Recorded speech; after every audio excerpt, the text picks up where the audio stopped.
Now, we all know Mario has gotten his start in a handful of arcade games, but the console games is arguably where he was molded into what he is. With each new entry basically just expanding the Mario universe one after the other. Now, this video isn't really about that, rather a part of that journey that I personally find interesting. With how successful Super Mario Bros. For the NES was, you already know Nintendo was going to make another one.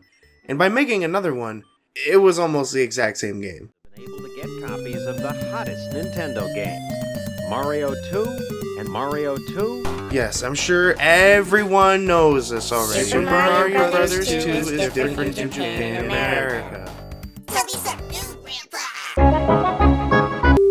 So which of these two games is better? Let's start with the Japanese release.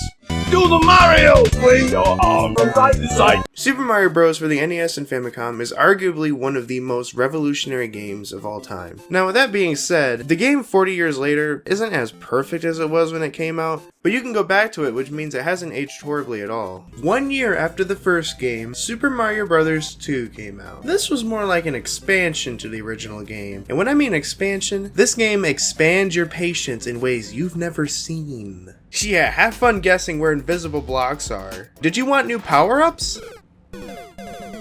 Shit, and when there are power-ups, they're put in the most hard-to-reach spots. And just when you think you've grabbed them, the game straight up bitch slaps you across the face. What the fuck, Nintendo? This game wants to take cheap shots at me? Then I'll just take a warp zone. Fuck you, game. And these springs, dude. Sometimes they work, and then sometimes they Oh look, it's a silly spring. Time to jump on it. So long, Bowser! Oh shit! Well, fuck it. Since the game won't let me, I'll just go forward, I guess. Son of a bitch! This game does have some positives, weirdly.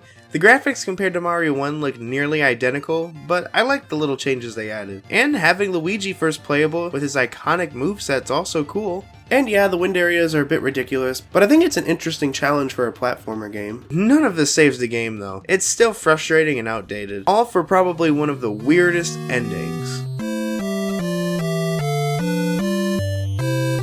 Mario gonna eat you like spaghetti! Super Mario Bros. 2 in Japan was just too hard for the American audience.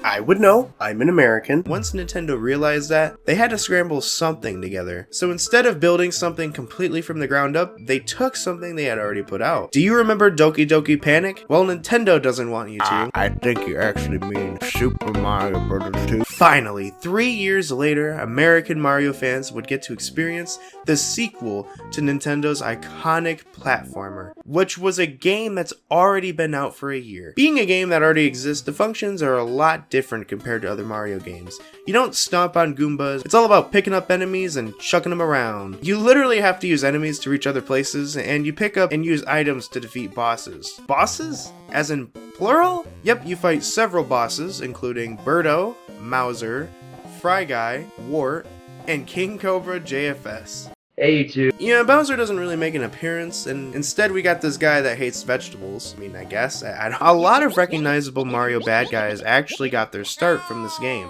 Some of my favorites are the Cobrats and the Porcubos.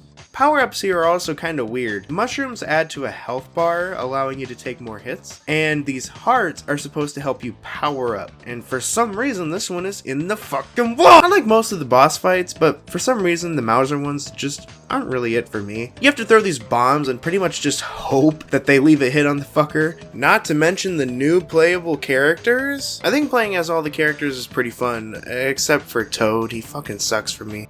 Compared to Mario 1, this game is a pretty damn good sequel. Not only having improved graphics, but introducing vertical movement, new gameplay mechanics. Heck, even some parts reminded me of the Lost levels. But comparing the magic carpet and the mushrooms here, I like that you can actually move the carpet around somewhat. And one of my absolute favorite parts is at the end. The random giant eagle head becomes a secret mini boss. You know, the thing that's meant to be the end goal of each level. So despite being a reskin of an already existing game, Super Mario Bros. 2 USA pretty much saved Mario's branding in North America. Now, I mean, I remember watching the Super Mario Bros. Super Show, and it used a lot of assets from Super Mario Bros. 2. I want my feet licked.